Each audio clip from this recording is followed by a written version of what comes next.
कितने ही लोगों को ये लगता है कि उनके जो पेरेंट्स हैं वो बहुत ज्यादा स्ट्रिक्ट हैं, हर बात पे रोक टोक यार, हर बात पे रिस्ट्रिक्शंस, हर बात पे कुछ ना कुछ बोलना। कितने लोगों को लगता है ये बात? आई नो काफी लोगों को लगती है। कई चिल्ड्रंस को ये लगता है कि इनके इक्वेशंस, लगता क्या है, उनको लगता है कि इनके इक्वेशन के पेरेंट्स के साथ अच्छी नहीं है। और दूसरी तरफ कई पेरेंट्स को भी ये लगता है कि उनके बच्चे उनको वैल्यू नहीं करते, उनके बच्चे उनकी बातों को वैल्यू नहीं करते, उनके बच्चे उनके कंट्रोल में नहीं है। ये दोनों की दोनों प्रॉब्लम ना रिलेट करती है, एक जैसे ही हैं, जिसको हम बोलते हैं आम भाषा में जनरेशन गैप। तो आज का जो हमारा टॉपिक होने वाला है वो इसी पर होने वाला है, which is a generation gap. और हम दोनों पहलू के बारे में बात करेंगे। हम चिल्ड्रन साइड की भी बात करेंगे और हम पेरेंट्स साइड की भी बात करेंगे। कहाँ कौन गलत है, कौन सही है, चीजें क्या है, कैसी नहीं है, इन सब के बारे में। अब बात आती है कि ये टॉपिक मेरे दिमाग में आया क्यों, ये टॉपिक मैंने इस बार इस अपने सेशन के लिए लिया ही क्यों। 2 महीने पहले इज माई फ्रेंड, जो मेरा चाइल्डहुड फ्रेंड है, मेरे बचपन का दोस्त है, वो ही लॉस्ट हिज फादर। तो उसका इक्वेशन अपने फादर के साथ शायद अब तक जितने भी मैंने देखे रिलेशनशिप्स फादर और सन के बीच में, that was one of the horrible, जो मैं पर्सनली जानता हूं। उन दोनों के बीच में बिल्कुल कुछ था ही नहीं, बाप बेटे जैसा। सो हमने कभी भी अपने फ्रेंड्स के मुंह से, अपने दोस्त के मुंह से कभी भी अपने पापा के लिए, अपने फादर के लिए कोई अच्छी बात हमने कभी सुनी नहीं थी। Is always all negative. और जब मिले उसके फादर से, जब मिले थे पहले, तब हमें भी लगा कि यार वाकई शायद दोस्त ठीक ही कहता। उसने एक बात बोली थी कि जब मेरे फादर होंगे नहीं तो मेरी आंखों में एक आंसू नहीं होगा, I won't cry। उसने ये बात तक बोल दी थी। बट जब वो इंसिडेंट हुआ तो हम मिले से, हमने उससे बात की, तो एक दिन उसका कॉल आया। उसने बोला कि यार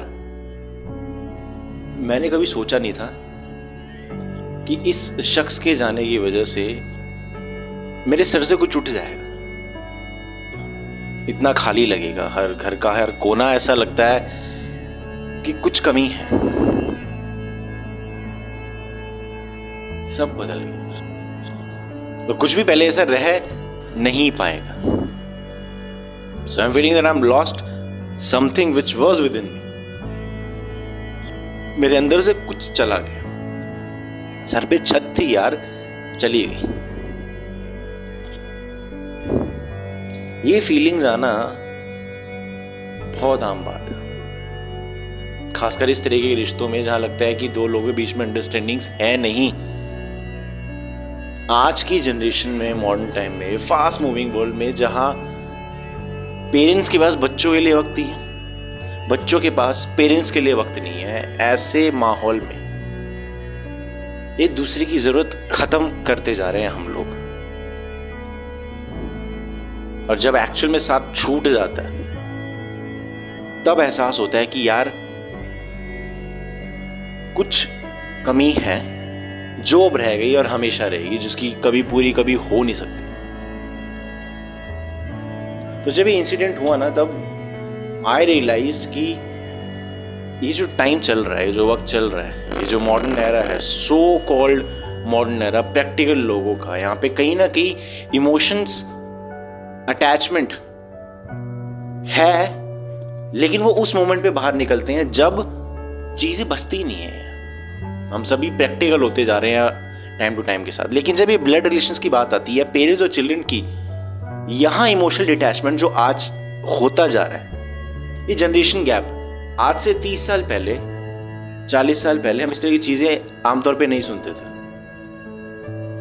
ये बात भी जरूर है कि उस वक्त पे जो पेरेंट्स ने कह दिया, जो उनका थॉट हुआ वो फाइनल हो गया, विच समहाउ कह भी नहीं सकते कि पूरी तरह वो चीज ठीक भी है, लेकिन ऐसा था। लेकिन एक रिस्पेक्ट, एक वैल्यू थी, बरकरार थी, जो आज कहीं खोती जा रही है। इसलिए ये जो गैप है टाइम टू टाइम बढ़ता जा रहा है। हमें से कितने लोग हैं, कितने बच्चे ऐसे जो पूरे 24 घंटे में कितने वक्त अपने पेरेंट्स से बात करते होंगे। Same goes for parents. पूरे दिन में कितना वक्त पेरेंट्स निकालते होंगे अपने बच्चों के लिए, उनसे बात करने के लिए। पूरे दिन क्या हुआ, कैसा रहा, आप क्या सोच रहे हैं, क्या लाइफ में है, नहीं है वक्त यार। और जब ये चीजें नहीं होती ना, ये जब डिटैचमेंट होते हैं, इमोशनल डिटैचमेंट होते हैं, तब आप बाहर ढूंढते हैं किसी को। और बाहर हर कोई अपने फायदे के लिए, अपने बेनिफिट के लिए। आप प्रैक्टिकल है तो आप क्या सोचते हैं, सामने वाला प्रैक्टिकल नहीं होगा क्या? बिल्कुल होगा। फिर वहां हार्ट ब्रेक्स होते हैं, चीजें अलग तरीके से चली जाती है। जब आप सोचते हैं वैसा सब नहीं रहता, फिर आप कोसते हैं किसको? अपने ही रिलेशंस को, खुद को। गलतियों से सीखने की बजाय, जानने की बजाय, ये सब चीजें, ये सब आर्ग्यूमेंट आने शुरू हो जाते हैं।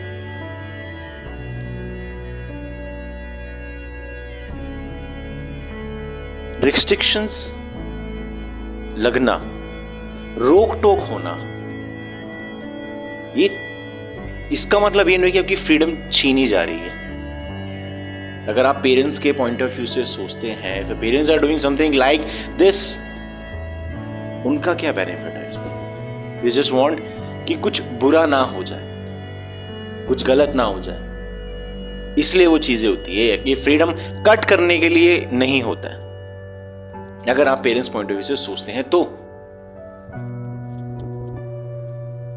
जो आपको बातें बोली जा रही हैं, जो आज के वक्त में कड़वी लग रही है, बट यही वैल्यूज है, बातें आप भी अपने आने वाली जनरेशंस को बोलेंगे जब आप उस पॉइंट पे होंगे। एंड दैट्स फॉर श्योर,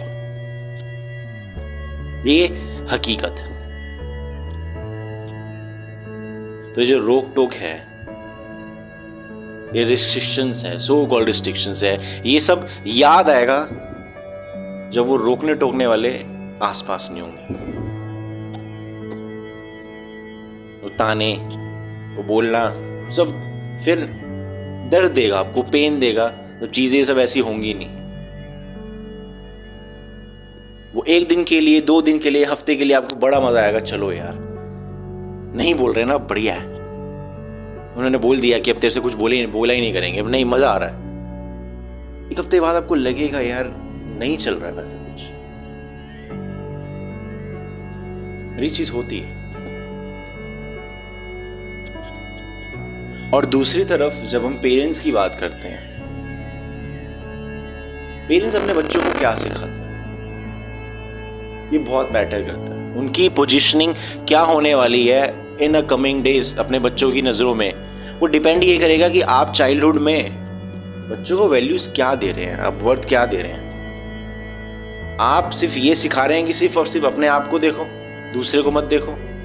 आप और सिर्फ ये दिखा रहे हैं सिर्फ अपना फायदा देखो, दूसरे का चाहे नुकसान हो जाए। आप सिर्फ ये दिखा रहे हैं कि बिल्कुल भी इमोशनल जिंदगी में मत रहो, हमेशा प्रैक्टिकल रहो।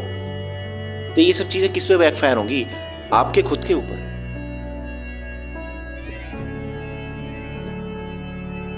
फिर आप भी उस पोजीशन पे नहीं हो सकते कि जब आप बच्चे से ये कंप्लेंट कर पाएंगे कि यार बच्चा तो वर्थ ही नहीं करता है, बच्चा तो वैल्यू नहीं करता है। सिखाई आपने।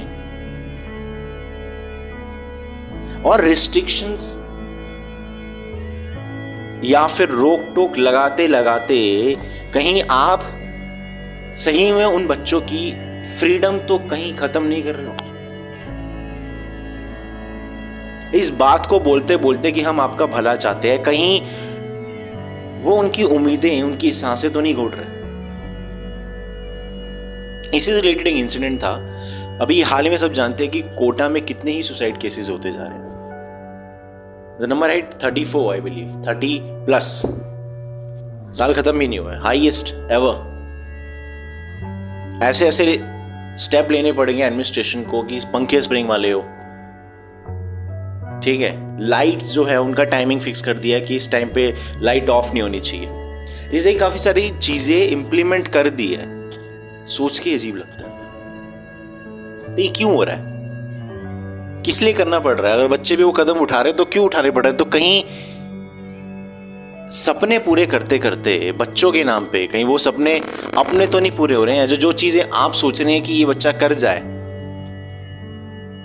आपकी जो सोच, आपका जो बार, आपका पैरामीटर है, क्या आपने सोच लिया इससे बढ़िया कुछ नहीं हो सकता?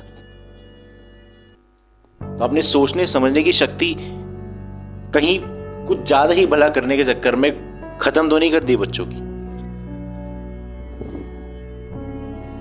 तो यहां आपको बच्चों के पॉइंट ऑफ व्यू से भी सोचना चाहिए।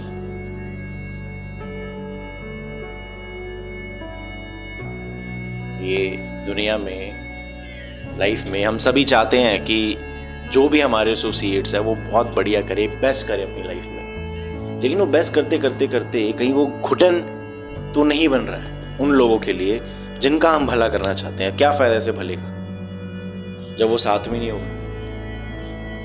कुछ फायदा है? और ये इसलिए होता है क्योंकि आपने जो वैल्यूज देनी चाहिए थी वो वैल्यूज नहीं दी। इमोशनल कंट्रोल की टीचिंग, मॉरल वैल्यूज की टीचिंग, कमिटमेंट की टीचिंग, ये सब आपने सिखाई नहीं है।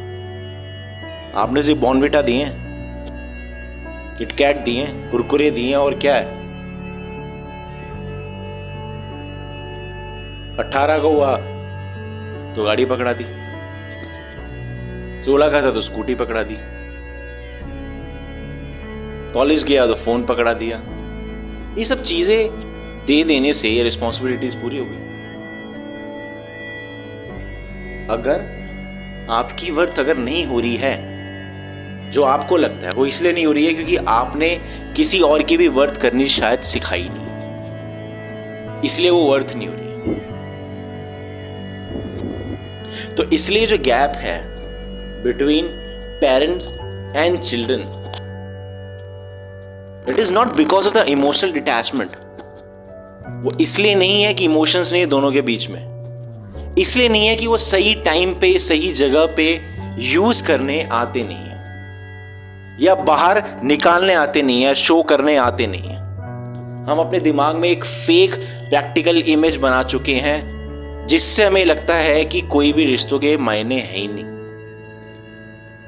और इन सब चीजों की वजह से ये ब्लड रिलेशंस भी आ जाते हैं।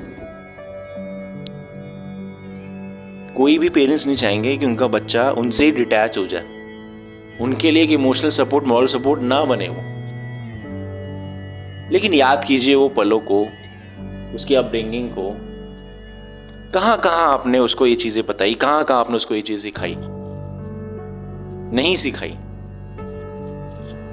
एंड द सेम गोज, अगर पेरेंट्स ने नहीं सिखाई तो चिल्ड्रन जो है लाइफ तो सिखाती है।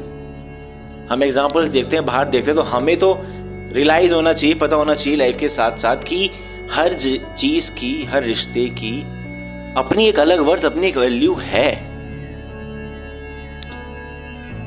लेकिन नहीं। तो यहां पे कमी किस चीज की है? कमी है एक बेसिक मॉरल अंडरस्टैंडिंग की, जो नहीं है दोनों ही तरफ आज के वक्त में। इस गैप को फुलफिल करने के लिए किसी भी एक को पहला तो कदम उठाना ही पड़ेगा। आपके रिलेशन में एनालाइज करेंगे, देखेंगे तो आपको पता लगेगा कि यार एक कदम बढ़ाता हूं इधर तो सामने से 2 कदम उठ जाएंगे अपने आप। आफ्टर ऑल पेरेंट्स का, चिल्ड्रन का रिलेशनशिप सबसे ज्यादा करीब का, सबसे ज्यादा मीनिंगफुल होता है। तो ये जो गैप आ गए हैं वो गैप है भी नहीं, जैसे basically lack of communication between these two, nothing else. Lack of acceptance, lack of acceptance of the preferences of each other, ये चीजें नहीं है बस, जिनको फिगर आउट किया जा सकता है। तो एक दूसरे के बोझ बनने की बजाय एक दूसरे का सपोर्ट बना जा सकता है। So what all it will take? Only a sense of communication. That's it. बातचीत तो हो, बातचीत ही नहीं है आज के वक्त में एक दूसरे से। बात तो करें आप, ओपन तो रहे एक दूसरे के लिए। तो ये गैप जो है ये अपने आप मिट जाएगा।